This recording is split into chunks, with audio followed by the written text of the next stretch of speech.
Every community has certain people, founders as we refer to them, whose lives have made such a difference in their community that they have permanently impacted the lives of future generations.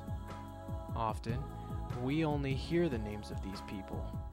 We see them on plaques, in statues, as names on the side of buildings and companies. During the next hour, you will have the rare opportunity to witness the story of an incredible person, a person who has made West Michigan what it is today.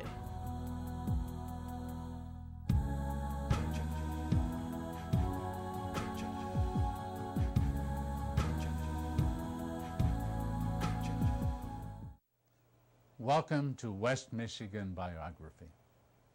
Today, we will become better acquainted with a gentleman whose voice and gentle character have become a welcomed friend to the many homes of West Michigan over the past 45 years. His many talents and experiences have been reflected in his military service, but also in his service to the community as a mayor, as a president of a school board, as a president of the Chamber of Commerce in the city of Saugatuck.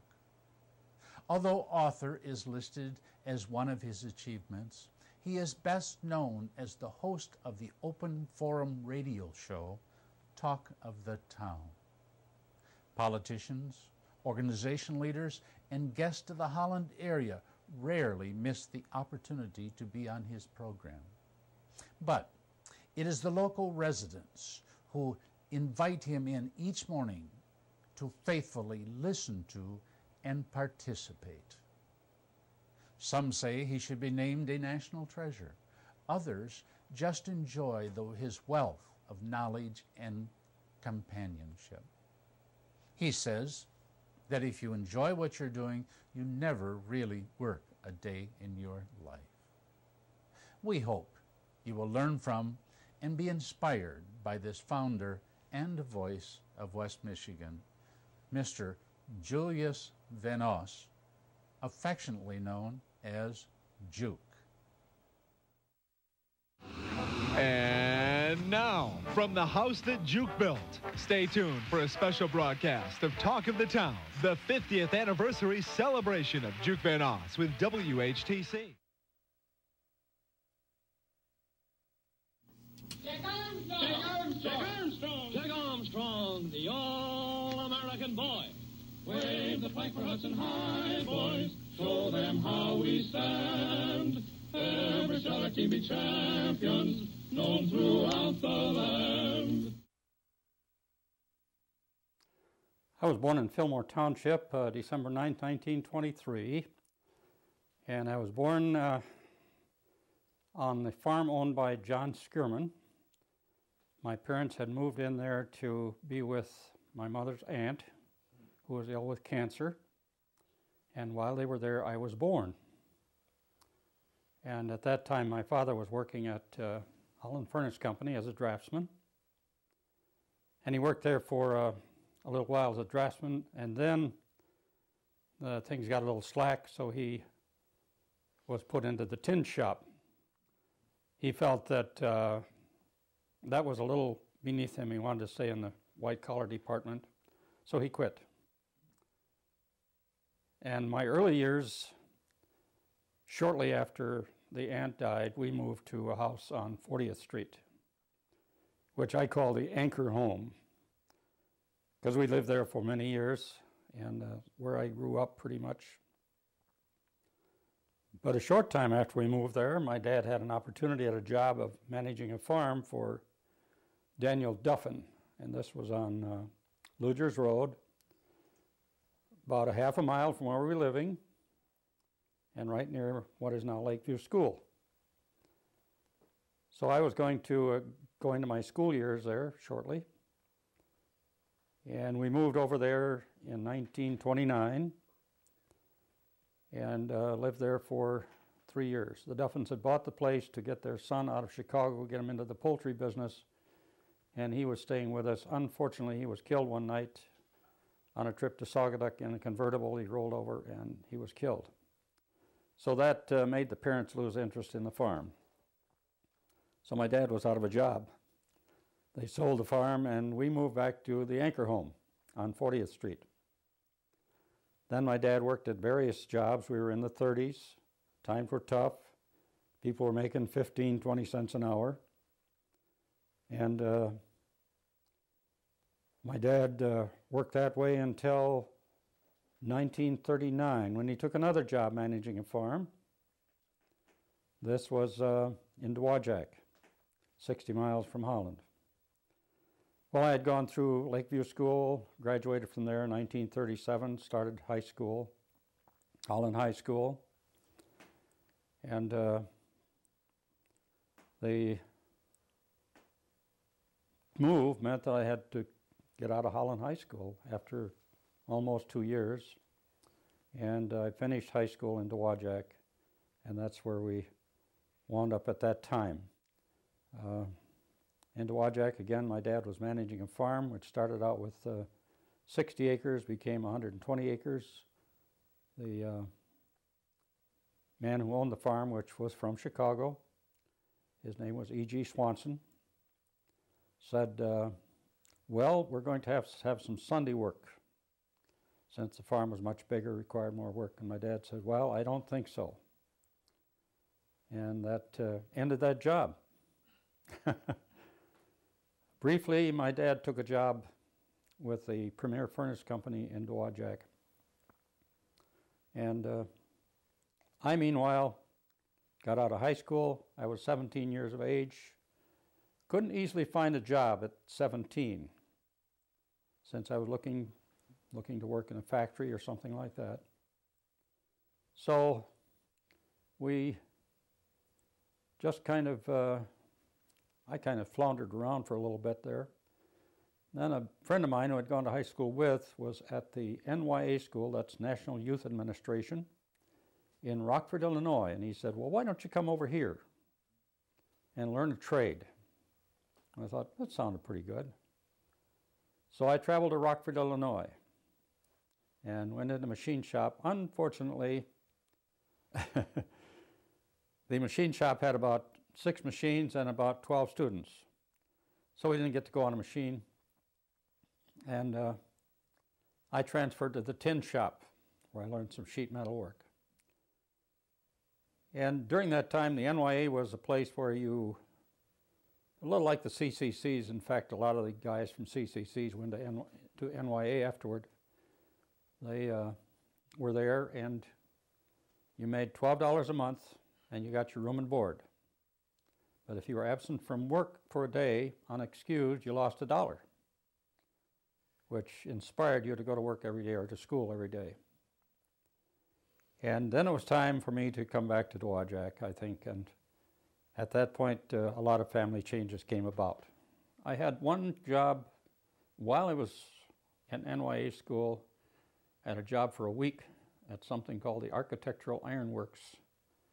And I had been working in tin shop, and the boss said, well, we need a layout man, and I assumed that he meant somebody to lay out work on the sheet metal. He meant taking the sheet metal out of the truck and laying it on the floor. So I really didn't like it, and I quit after a week. And that was my experience there. Then when I got back to Dowagiac, my dad was working at the furnace company, and he got me in there, and I was working in the warehouse, and it was a pretty good job until we decided to move to Holland, and that was it. When I got back to Holland, we had moved back here. Holland at that time had a vocation school in E.E. Fell building, and I went to that vocation school, and there I did take some machine shop for several weeks, and from there I got a job at the Bus Machine Works, and supposedly I hired in as a lathe operator. I didn't operate a lathe, and after 2 weeks, one Monday morning I came in and the boss says, I don't think we've got anything for you to do today.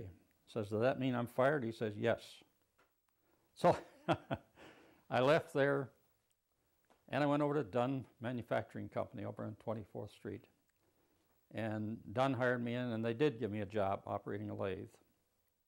And the lathe fascinated me as well, making things. We made things for the M4 tank, the Sherman tank. And I worked on the gun bracket in the front of the tank where the 50 caliber machine gun goes through the front of the tank. And that's what I worked on at Dunn's. And I enjoyed working there very much. There were good people to work for. And I worked there until Uncle Sam called me. The world will note that the first atomic bomb was dropped on Hiroshima, a military base. We won the race of discovery against the Germans. We have used it in order to shorten the agony of war, in order to save the lives of thousands and thousands of young Americans. The Army, I got my draft notice in 1943, and April 16th, 1943, I was sworn into the service, and a week later, I reported for active duty at Fort Custer. And of course, this being just an introduction to your Army career, only lasted a few days, and then we transferred to North Carolina, Greensboro, North Carolina, which was a basic training camp for the Air Force. And the thing about the basic training in the Air Force, you didn't get a gun until you went out to the rifle range and actually fired a gun. Instead, they would take you out for close order drill and that sort of thing. Go on short hikes, and then we had to go through the guard duty routine. And of course, it's a farce, really, the guard duty when you're in basic training. And we were guarding the perimeter of the camp, supposedly from predators, I guess. And there were guards about every 20, 30 feet. And I was walking my post, and it was 2 hours on, 4 hours off. And the old general order goes, walk your post in the military manner, and so on. Anyhow, the next guy down the road, and this was in the dark, there was a guy trying to sneak back into camp. Apparently he'd sneaked out without a pass or something like that. And the guy said, halt. Well, the man didn't want to get caught, so he did not halt. And he says, halt. 3 times halt, and you're allowed to shoot him. Well, all this guard was carrying with a stick. And finally, the third halt, he says, halt, you son of a bitch, or I'll throw the stick at you. So that was our adventure with guard duty that night. During the time we were at basic training at Greensboro, which was about 8 weeks, they took a group of us into some sort of hall and said, you're going to take a test. I had no idea what it was about. So we took this test, which was basically an intelligence test.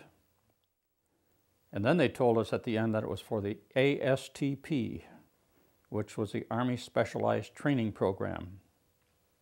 At some point in time, someone in the War Department had decided we needed people who were educated in certain lines of work to go into a country that we had taken over and start, you might say, from scratch. So they told us, when they gave us the test, that we could take medicine, language, psychology, or engineering if they sent us to school. Well, at the end of our basic training, we were sent to North Carolina State College, which was the unit where we were to be classified. About a week or so there, we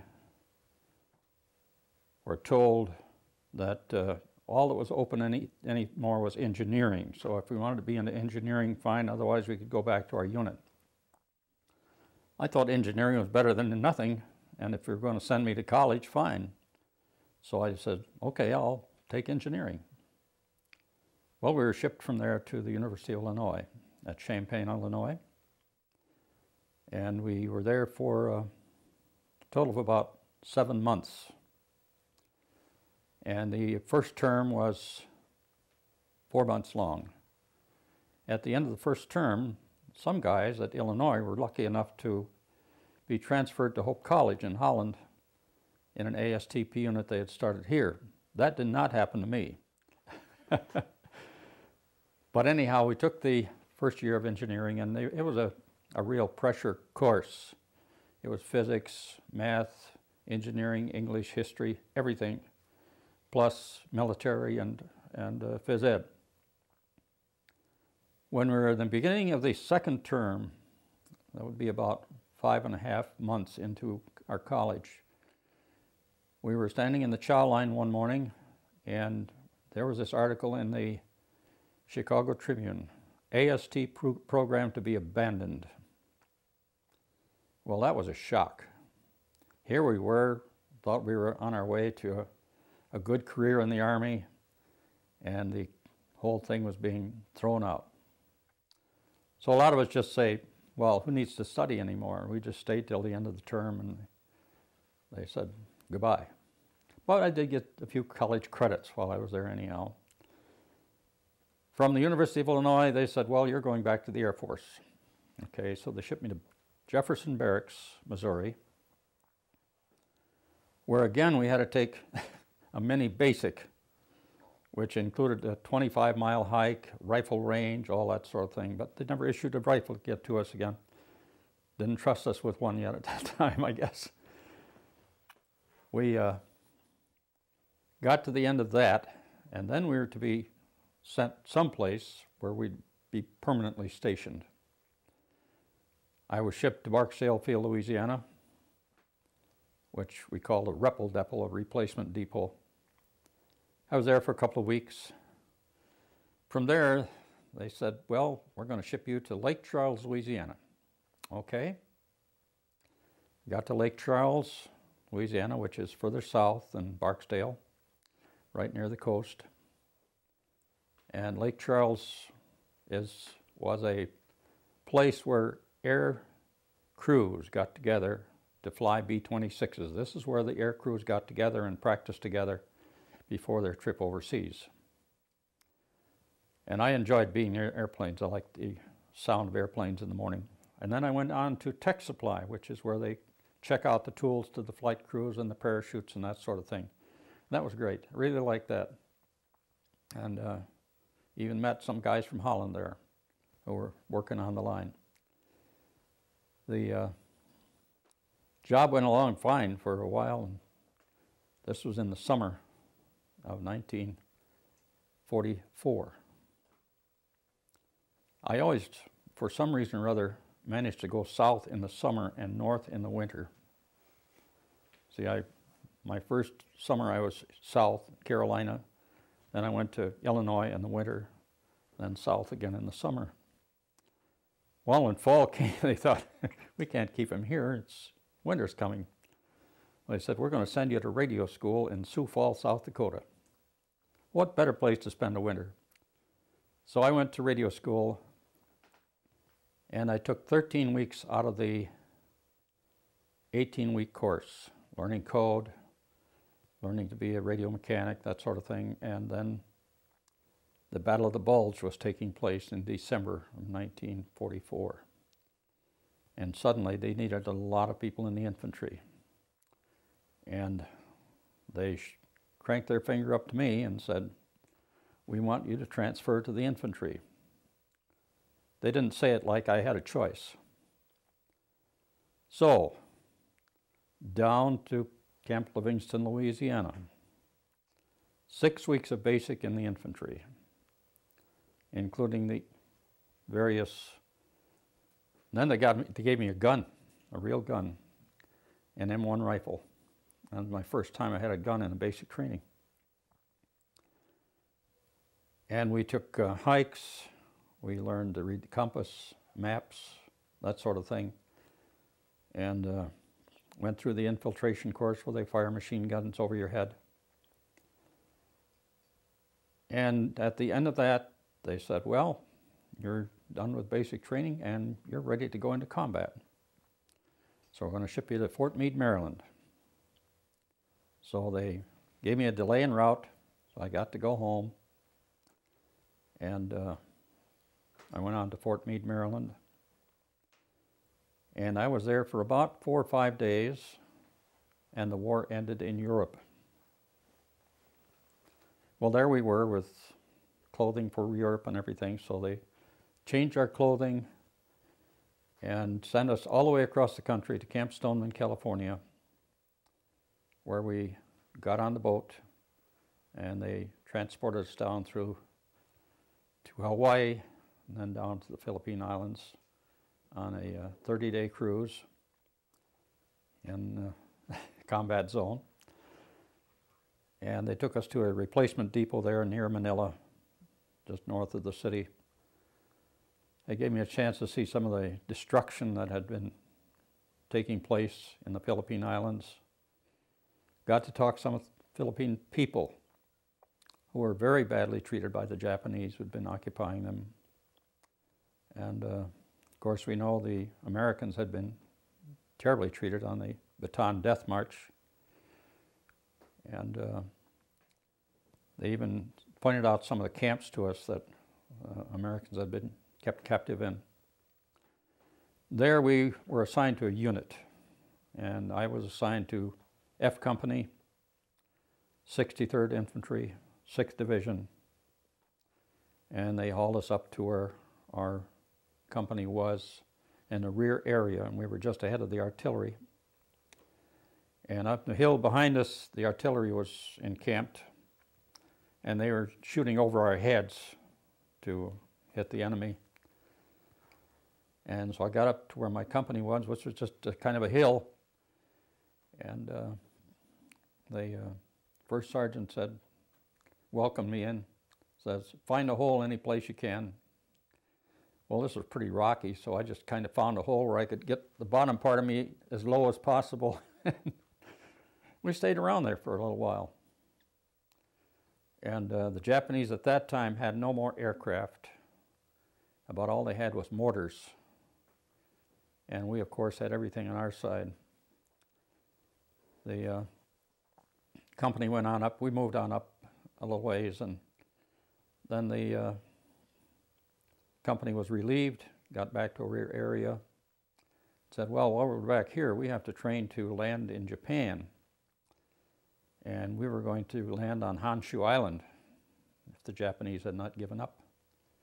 So we were training for that. In the rear area, there was not much rest. But then we went back into combat again, and this is one 4th of July I will remember. We were up there, and we could see that hilltop where they were dug in. And the Air Force came in with P-38s and put napalm all over that hillside. It was just all aflame. Then the P-38s made another pass and just strafed it with machine guns. Then the B-25s came along with, first of all, machine gun strafing. Then they came through and dropped high explosive bombs on this ridge. And there was a lot of fireworks that day. And I remember that as the 4th of July, probably the best fireworks I ever saw. And we were standing up there cheering them on. Go get them, Tiger. Our final mission was up on a hill in a little place called Antipolo, where they had a schoolhouse. That was the main part of the village, a schoolhouse and some small huts built around it. It was 7 miles from the highway, and we had walked in, mountain trails, rice paddies, and we slept one night in the rice paddy. When we set up for the night, it wasn't raining. It started raining during the night. We were flooded out of the rice paddy. When we got to this village, we were there just a few days, and an artillery officer came up, and he told us the war was going to end real soon. He says, we have this new bomb called an atomic bomb. He says, we dropped that. He says, and the Japs won't last long. So, oh, come on, giving us a story. But of course it was true. I think the next day they were flying food into us on C-47s. They'd kick it out of the door into the rice paddies down below. And on one of the boxes they had written, war is over. And that's how we got word that World War II was at an end.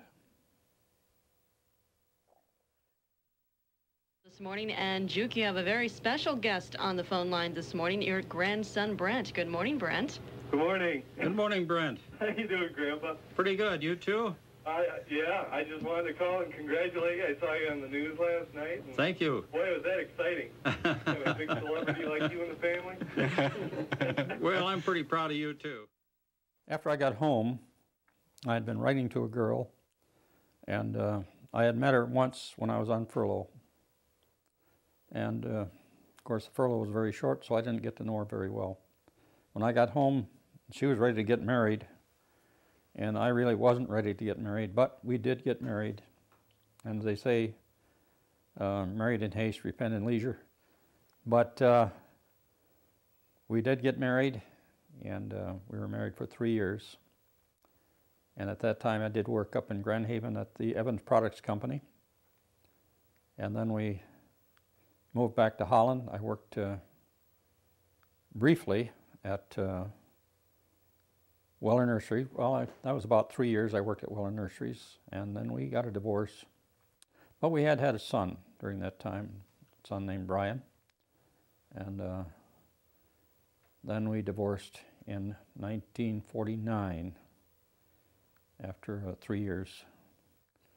And that was the first marriage, pretty much. I think I wasn't ready to get married when I got back from the Army. Unfortunately, I wasn't sure what I wanted to do, and consequently, I was at sea. They talked today about finding themselves. Well, I had to find myself. I had been so used to the military, and so marriage did not really agree with me, and I'd say I was to blame at least 75% of the problem. I was that much of the problem because of it. I was married to my second wife for 47 years, and most of them were happy years, I'd say. And we had planned on, she was working at the pie company in Saugatuck, and we were planning on retiring and traveling, that sort of thing. Unfortunately, that never took place because at 56 years of age, she was diagnosed with Parkinson's disease, and so from there on, life was a little tougher for her, though we did travel some after that with the aid of drugs. Pretty much kept it under control until about the last 5 years when she was pretty much wheelchair bound, and after 12 years and my caring for her at home, she died on September 1st, 1997. And that was probably one of the most dreadful things that I've ever gone through, is to watch someone you love dying and you just absolutely cannot do anything about it. I told her, and her voice was getting softer and softer, and I found it difficult to talk to her sometimes because she couldn't get words out. I told her that sometime I might have to put her in a nursing home. She wouldn't say anything. I know she didn't want that. And thank God I could keep her at home until she died and nurse her through it. And the one that was probably the most help to me during that time was my daughter, Julie, who would come in frequently and wash her hair, care for her in other ways. And I could always count on Julie to say, Julie, I'm going to do this. Can you come over and take care of Mom for a while? And she would usually be able to do that. The last 6 months of her life, we were on hospice.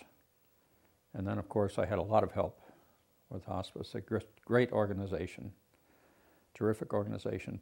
Though when I went on it, I thought, well, we're not going to really need hospice because hospice says 6 months, you know, but it was almost 6 months to the day that she passed away after we signed up with hospice.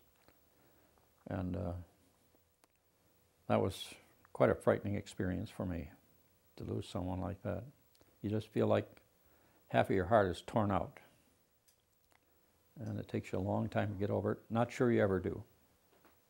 Not sure you ever do.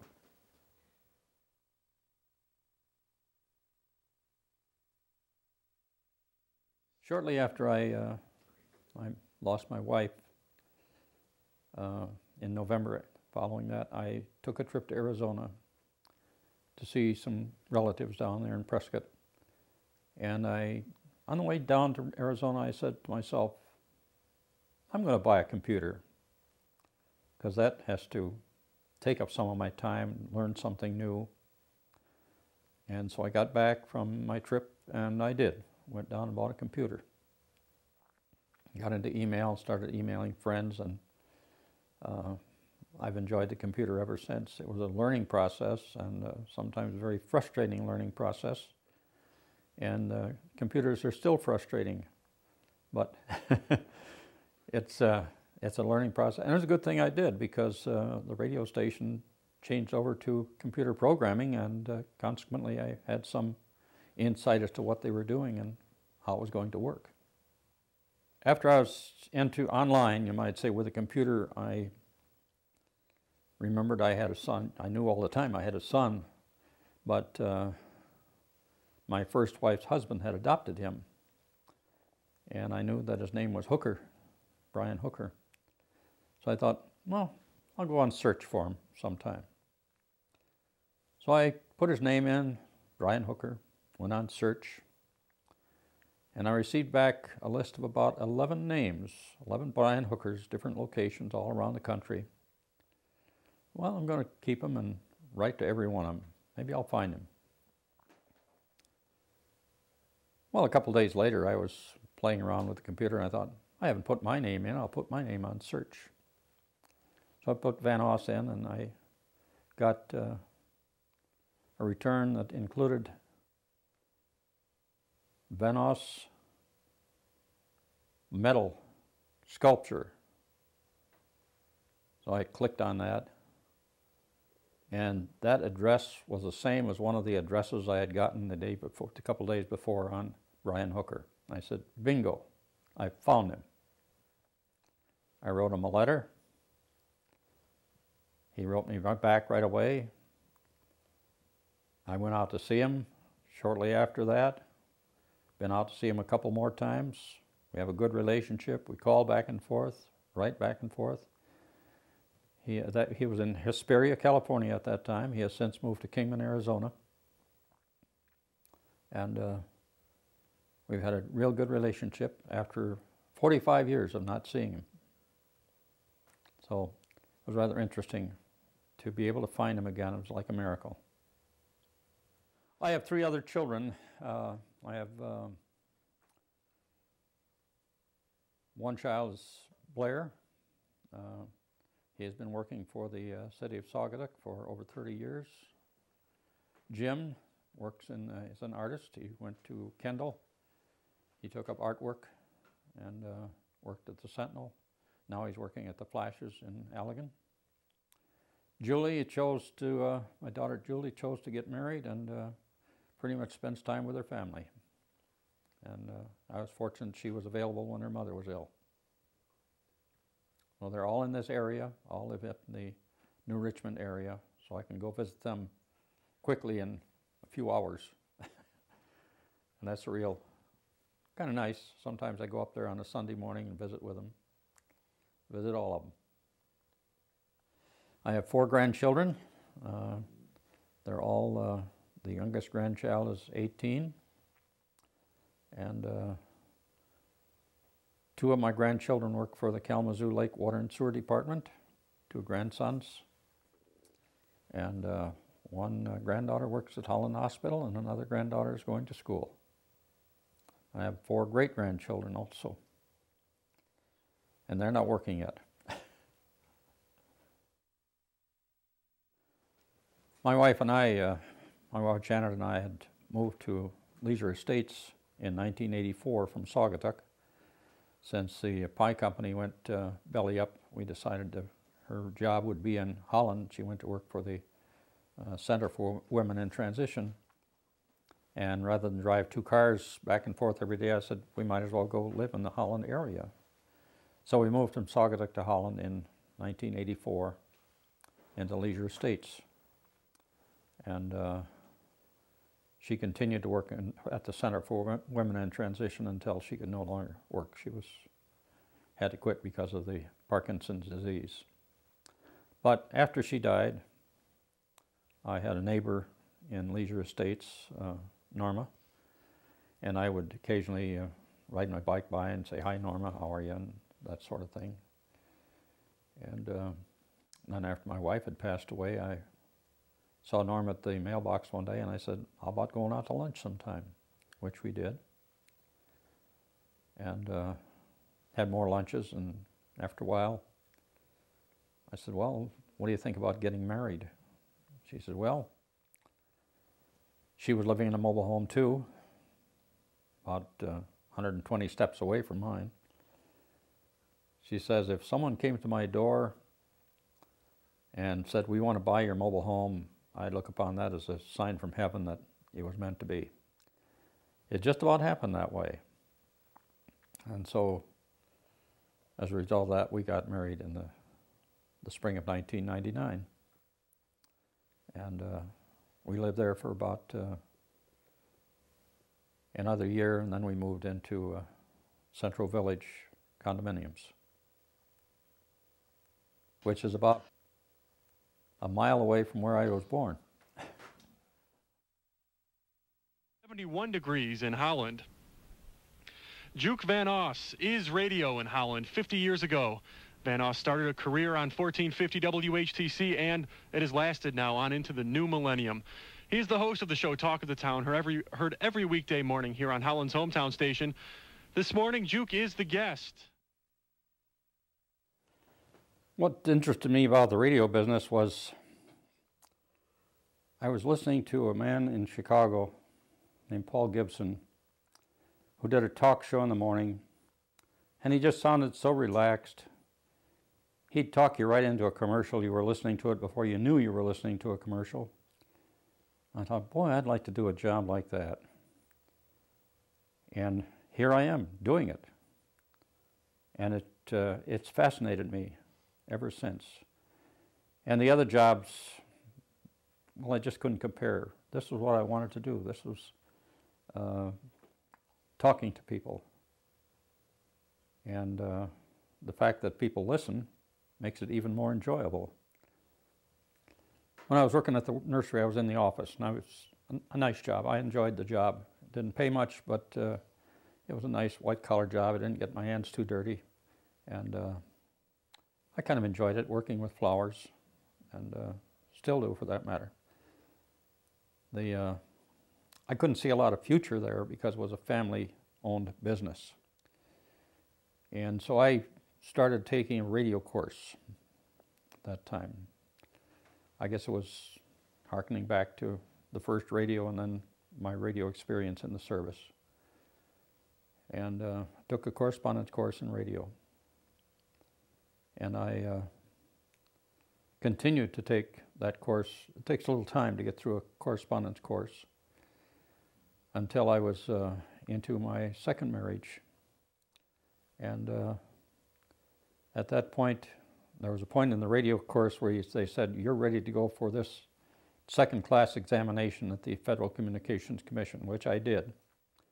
And I took the second class, and I passed.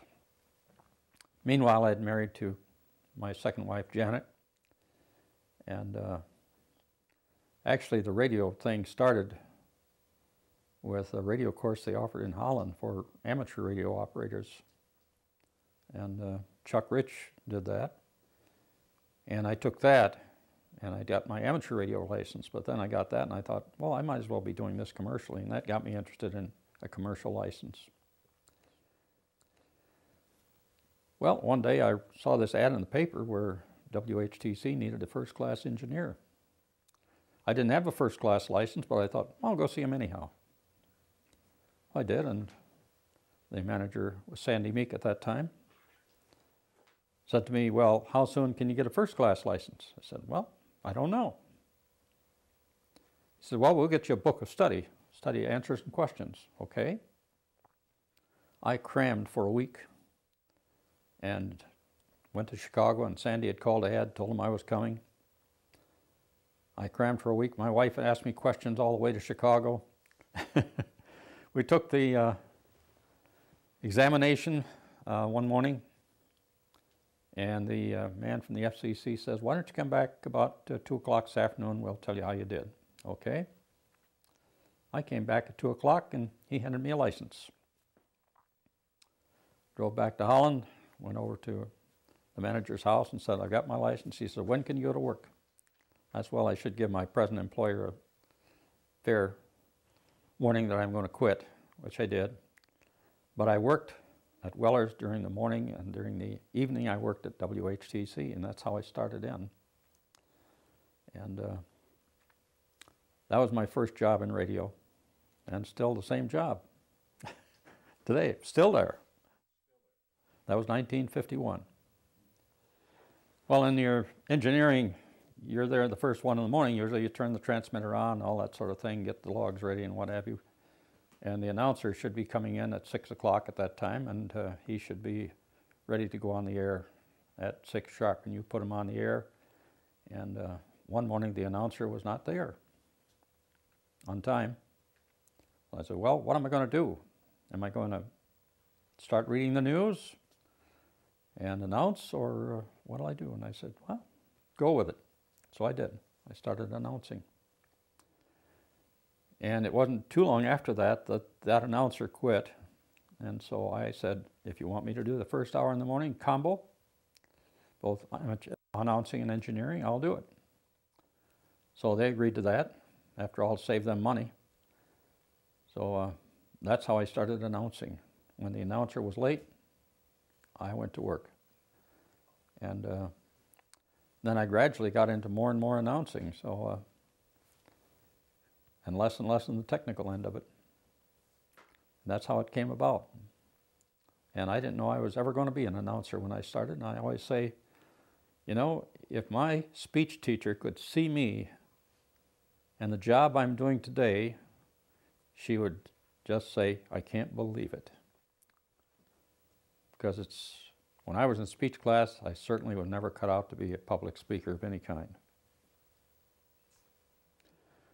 I was announcing on a pretty regular basis at that time, and for quite a while. Then the manager, Sandy Meek, retired, and Bill Gargano was put in as the manager. Bill at that time was doing the Talk of the Town program. And it was, I believe, a half hour long, and then it went to an hour, and then it went to 2.5 hours. And when he got to be manager, he came to me and said, "Would you like to do a part of the program?" I said, "Sure, I'll do it." So he did the beginning hour. I did the next hour and a half of the Talk of the Town, and that's how I got into that particular program. And kind of grew with it. When 1980, when the station was sold, Bill no longer had a job. The new management didn't want him into the organization, apparently. And I had nothing to say about it, so the new manager said, "You're going to do the Talk of the Town." So I did, along with some other duties I had there. And then I did that until I went on Social Security at age 62. And I then said to him, "Well, I'll keep on working if you want, if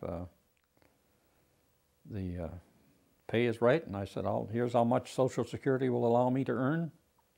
They said, "Sounds good to us," so I stayed on, and I've been there ever since on the same conditions, 2 hours a day, and a great place to retire.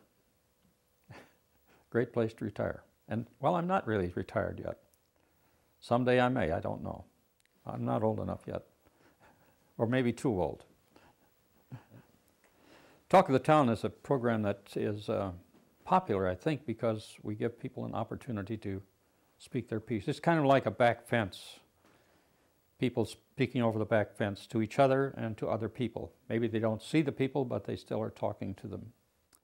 And I pretty much figure I'm just a referee, and they can say just about whatever they want to within reason. And I will inject maybe an idea here and there, but I'm there principally for the listeners to say what they want. And I think that's why it's popular. I don't harangue about anything. I don't get on my horse and talk about something that is a pet peeve to me. So I think that's the reason it's popular.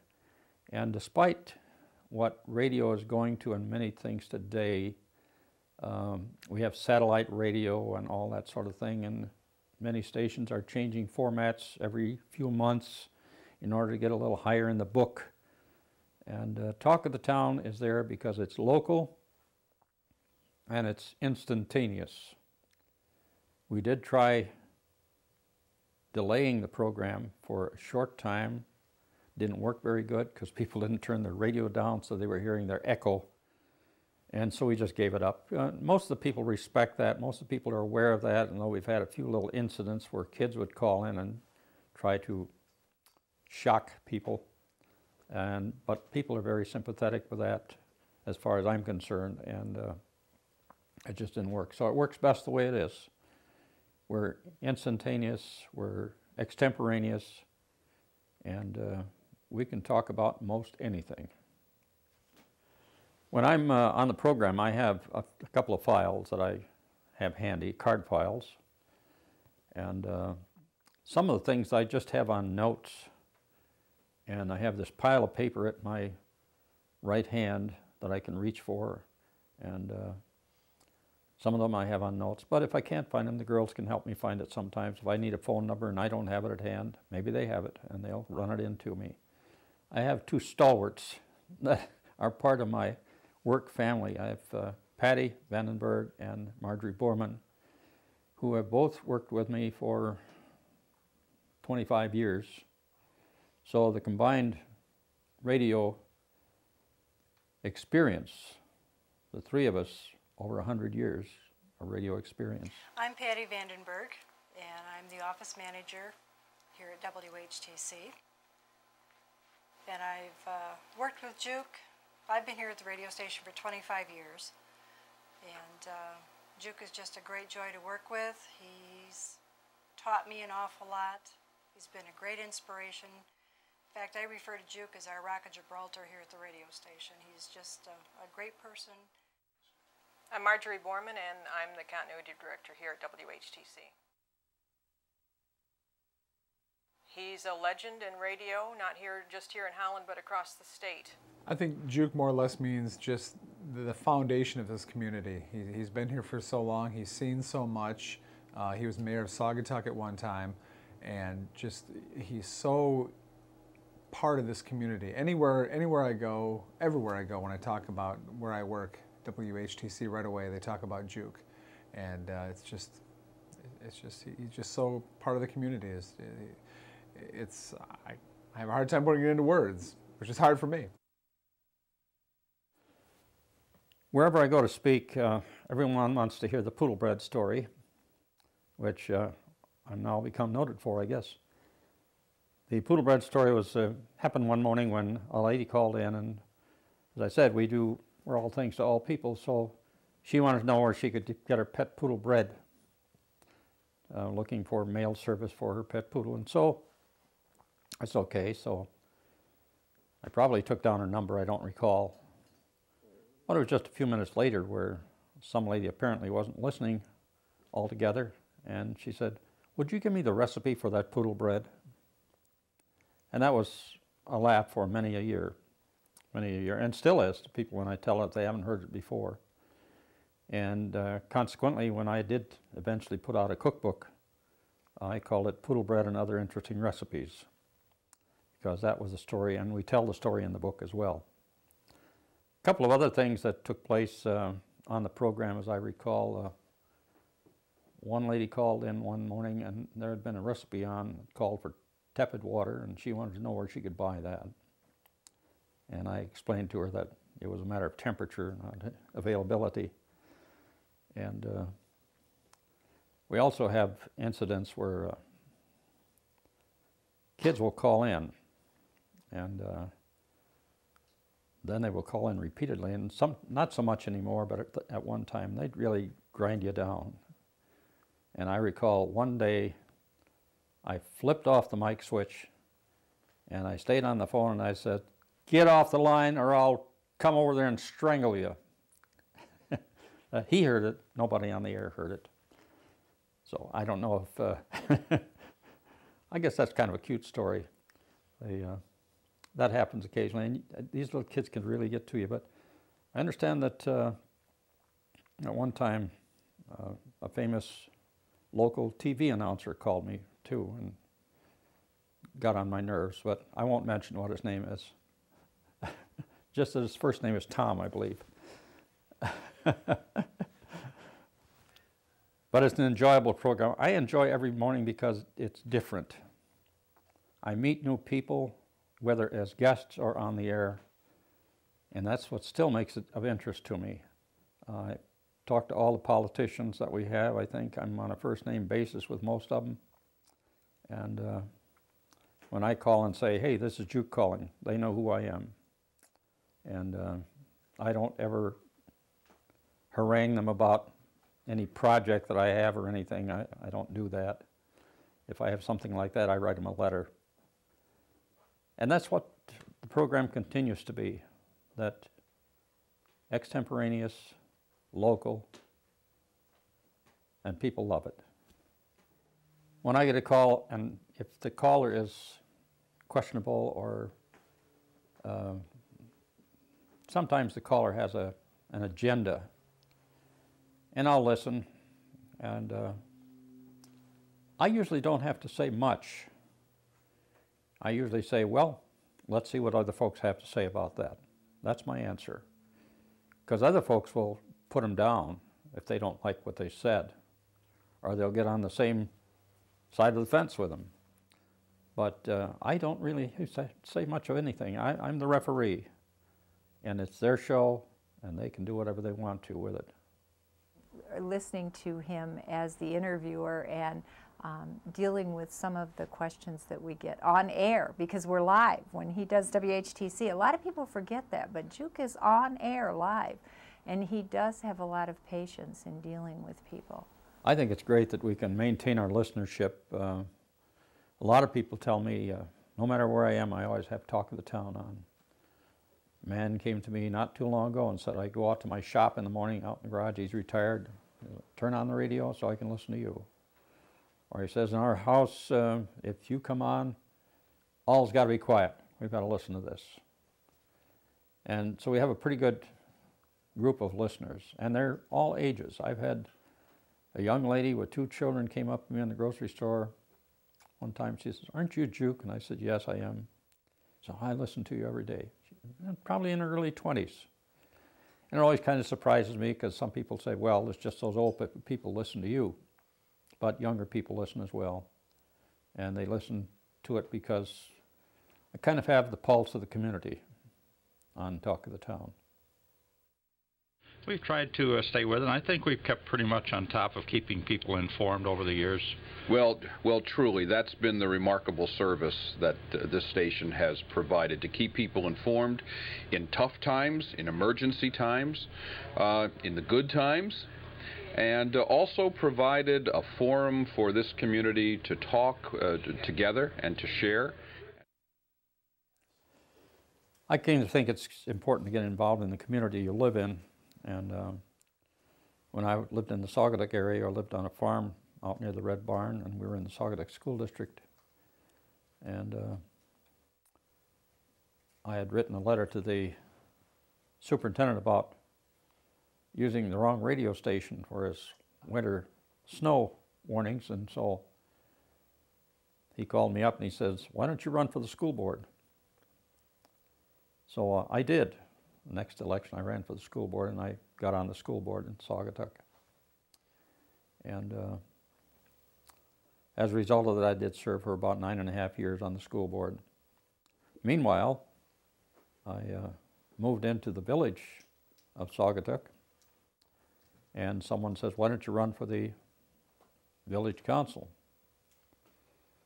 Well, sure. He circulated a petition for me, and I got on the village council. After the first year I didn't make it. Second year I did make it. Served on the village council, and I think it was in 1971 I was voted in as a mayor or village president, and served 3 years in that capacity. I also served on the Chamber of Commerce as president. I was involved in the Lions Club, the American Legion. And then came a time in my life where I just said, I'm just tired of going to meetings. It's time for somebody else to pick up the torch?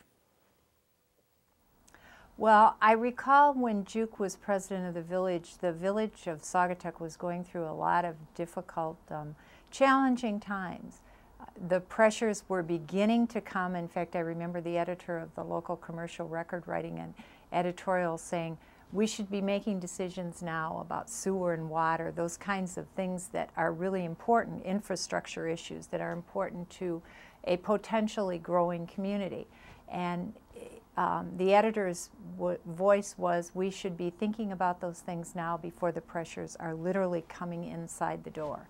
And that was the way Juke responded. Juke, I believe, felt the same way. He wanted to be proactive as president of the village council and make sure that the planning had been done and that the various issues had been looked at. One of the concerns at that time was how much building should be allowed on the riverfront, and would there be more, and how much open space along the riverfront. And he had to wrestle as well as lead the wrestling, lead the decision making for the village council as president.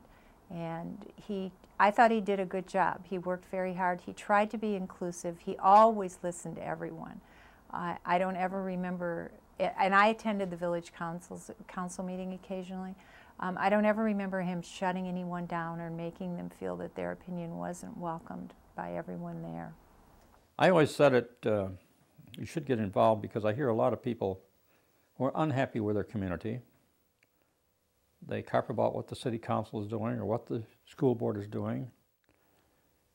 And I once had a little thing I had hanging on the wall. Don't sit on the curb and bitch, get in the parade. And that's been my theory. They should get with it. It doesn't take much to run for office. A petition usually only requires a few signatures. Get into office. Maybe you don't make it the first time. Maybe you will the next time. Get involved. And it's different when you get on the other side. Well, I think Juke has given a lot of leadership skills to the area communities, Saugatuck, Douglas, and Holland, and the outlying areas, first of all, by his community involvement, whether it was the village council in Saugatuck, whether it was hospice. I know he's been involved in some other nonprofits in the area, and he has a great deal of leadership skill to, first of all, help those organizations, but secondly, to mentor emerging leaders. That's one of our jobs as people when we find ourselves in leadership positions, is to help mentor emerging leaders who will follow behind us. And Juke has done that very well. As the man, we think of him as the man on WHTC, he's done a great deal, I think, to educate the people of the community. Juke, I have prepared for my office a resolution that I would like to take this opportunity to read. And all right. This resolution from the mayor's office says that whereas being informed of community, state, national, and international events is of utmost importance to our citizens, and whereas more people derive information from radio than any other medium, and whereas local radio has great relevancy to tens of thousands of Holland area residents, and whereas for 50 years Holland's own WHTC 1450 AM has broadcast a wonderful blend of news, weather, sports, and music, as well as been a community forum on a wide range of issues. Now, therefore, be it resolved that I, Albert H. McGeehan, Mayor of the City of Holland, on behalf of the City Council, do applaud and congratulate this radio station and its staff. A long time ago, I learned this little motto, and I don't even know where I got it initially, but I've had it around for about 60 years, I guess. And it goes like this: 3 simple things, no more, no less, combined to make man's happiness. Someone to love, something to do, and something always to look forward to. As long as you can do all of those things, you've got it made. Was that when I was growing up in Holland, Michigan, and to this day I believe this, that the radio you have done there and continue to do is as good as any place else in the nation, and certainly as good as anything we have here in Chicago, probably better. Well, it's good to hear that. I mean, there's only a few guys that do what you do on the radio. I mean, you're the community. I mean, you're an icon. Well, I appreciate your saying that, John. Well, thank you. Who else knows everything that you know? I mean, what I'm constantly amazed by is every time I come into town and I dial up 1450 and I catch you, people can call in on a variety of subjects. Shoot, this morning they're probably talking about George Bush's speech last night, and then the next caller might wonder how to get raspberries out of the carpet. Yes. And I only know one guy that can cover that range, and that's Juke Vanoss. Well, it's good to hear from you. Well, I also, you probably don't remember this, but I did a couple interviews with you when I was living in Grand Rapids. I used to come down and I used to do some publicity for Sesame Street Live, the family show, and even for some good old wrestling shows at the stadium. Oh, yeah, yeah. And I used to be able to come on the Talk of the Town at that time as well. My dad used to work at Hanson's. Oh, yes. Hanson's was open on 8th Street. So yes. Nelson yes. Boswell was a pal of his. And, oh, yes. And, that was a great hangout for Nelson. Oh, yeah, Hanson's back in those days. But you got a great station there, and I love that station. I'm so proud that it's still a big part of Holland, and I think it's a great station. You are the guy there, so I just want to congratulate you on 50 years at the same radio station. Thanks again. And Thanks. how many bad program directors have you had in your career, Juke? Well, there's been a few. Of course, you don't have to comment on that. I've lived through them. Yeah. Well, I tell you, most guys learn. You have forgotten more about radio than most of these other guys can teach. So. Yeah. Okay. Just, continued success, and I hope you're there another 50 years. Thank you.